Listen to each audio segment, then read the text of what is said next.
All right, so when a big gameplay reveal like this drops, what's the first thing we all do?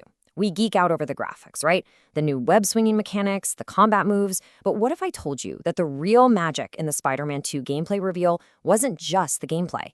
Today, we're going to look at it through a totally different lens. We're treating this thing like a short film, a masterclass in storytelling, and we're going to break down how in just a few short minutes, they laid out an entire, absolutely compelling story. And it all kicks off with this one line. Seriously, he's gonna wish he never came to New York. Just, wow. I mean, since when does our friendly neighborhood Spider-Man talk like that? This is aggressive. It's threatening. And right away, it's our first massive red flag that something is really, really wrong with Peter Parker. That one sentence, it just sets this dark, chilling tone for everything we're about to see. So here's how we're gonna break this all down. First up, we'll dive into Kraven's brutal hunt. Then we'll look at how the two Spider-Men tackle one mission. We'll get into the chaos on the East River, and then, oh yeah, we are definitely going to talk about Peter's scary new powers and what it all means. Let's get into it. All right, first up, Kraven's brutal hunt. You know, every great story needs a killer opening, and this gameplay reveal, it doesn't waste a single second. It's all about setting up the main conflict and the big bad with honestly terrifying efficiency. The hunt is on, and all of New York City is the hunting ground. And look at how fast they define the threat. This isn't just some random bad guys causing trouble. No, this is a calculated, citywide operation. These guys, Kraven's hunters, they're like a high-tech army, and their mission is crystal clear. Hunt and capture anyone with powers. And poor Dr. Connors, the lizard, he's just first on their hit list. But here's the thing. As soon as the hunters show up, we see that Peter isn't just playing defense. Not at all. We're immediately hit with a Peter Parker who is way more violent, way more forceful than we've ever seen. And it's all thanks to that slick new black suit. I mean, come on, we all know what that means, right? It's a classic. The symbiote doesn't just give you power, it twists who you are. And just listen to the words he's using. This whole lizard hunt ends now. That's not a hero trying to de-escalate, that's a declaration of war. He's not just trying to save Connors, he's flipping the script and hunting the hunters. And then he says, I'll give him what he'll never forget. I mean, that's a straight-up promise of pain. He is meeting their aggression and raising the stakes. Okay, so just as our brains are trying to process this new, darker Peter, bam, the story brings in Miles Morales. And this is so smart, because it's not just a cool team-up. It's a deliberate contrast, right? A tale of two completely different heroes on the exact same mission. And the difference between them is just night and day. On one hand, you've got Peter, who's all jacked up on symbiote power. His whole strategy is just brute force, raw power, just run straight at the problem.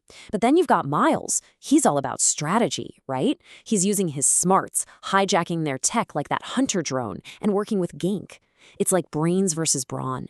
And the coolest part is, they're both heroes we're rooting for. And if you're sitting there wondering, okay, but why is Peter so intense about this? Well, the writers drop this little bombshell on us. He says Harry is dying, and Connors is the only one who can help.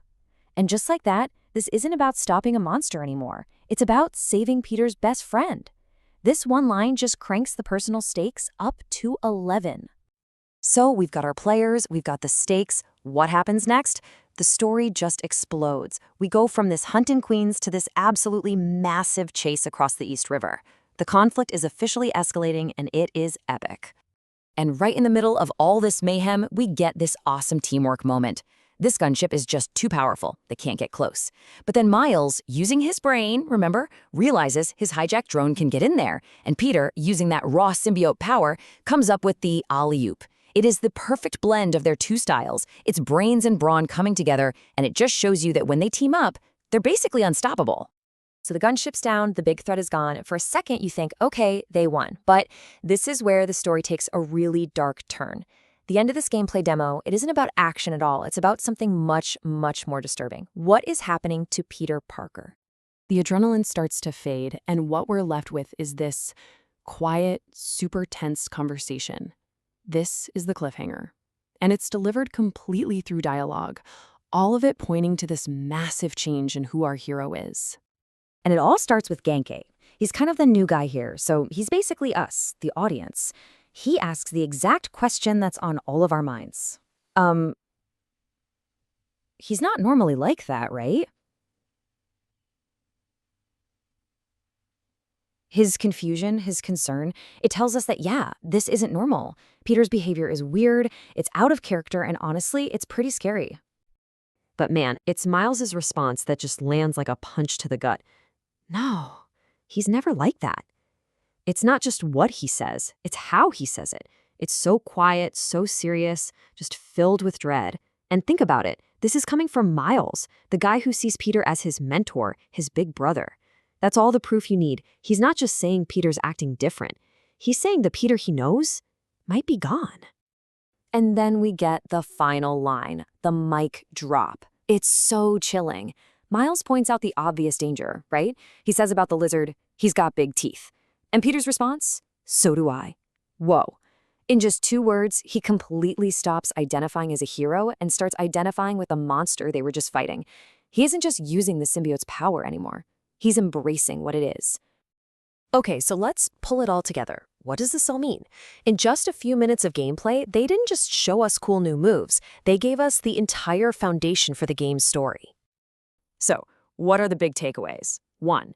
Kraven the Hunter is in New York, and he's not just a random villain. He's a systematic threat. 2. The stakes are incredibly personal. This is all about saving Harry Osborn's life. And 3. The big one. Peter Parker is being corrupted by this new power, and it's turning him into something dark, maybe even the very thing he's supposed to fight.